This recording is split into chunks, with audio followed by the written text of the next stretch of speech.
Thanks so much, Britt. And I am joined by Senator Fred Thompson, former senator from Tennessee and a former presidential candidate against John McCain.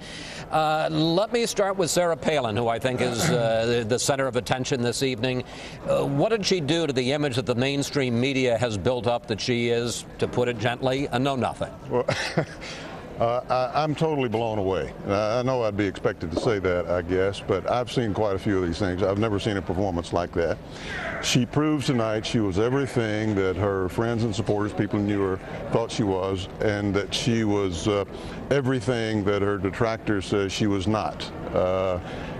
She was strong and persuasive and in good humor and connected with the average person, and I just thought did an absolutely masterful job. And on a personal note, I am so happy for her because she has gone through so much. She has been attacked from every different direction and made to look like a buffoon and didn't know what she was doing and all that just degrading personal stuff and her family and all. And she has placed shame on a lot of people, if they're capable of shame, by what she demonstrated tonight. Now, let's talk about Joe Biden. You just got off the phone, and I know you've been getting BlackBerry emails, and apparently the McCain campaign claims that Joe Biden made some factual misstatements. I was keeping my own list, actually. Joe made several misrepresentations. Give us the two most egregious. Well, maybe I can do a little bit better than that quickly. He said that McCain also voted for the tax increase on those making $46,000 and above. McCain did not. He said that he was taken out of context on the Roe plan. He did not. He said no coal plants in the United States is exactly what he said, and no so-called clean coal.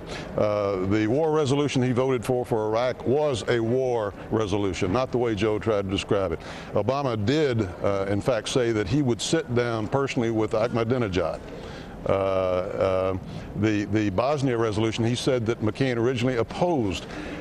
He may have said something I'm not aware of. All I know is that I was there, and John pushed me to support President Clinton on the Bosnian activity. So there were several things that just caught me as I was going along that Joe just flat made misrepresentations on. You know, there is a sense, and maybe, you know, like a lot of conventional wisdom, it may turn out to be wrong, but that this campaign has been moving in Barack Obama's direction over the course of the last week or two. Certainly the polls seem to indicate that. Does a vice presidential debate change the dynamics? Yes, I think it will. I don't think anything can take away the fact that we're having these economic difficulties, and I think that inures to Obama's benefit. He's getting a bump from that. He'll probably still continue to get a bump for it with regard to that for a few days. But she has, I think, changed the terms of the whole discussion now. She is not just somebody who had to just show that she was adequate or anything like that. She has a mastery of the issue. She understands things from the standpoint of the average person.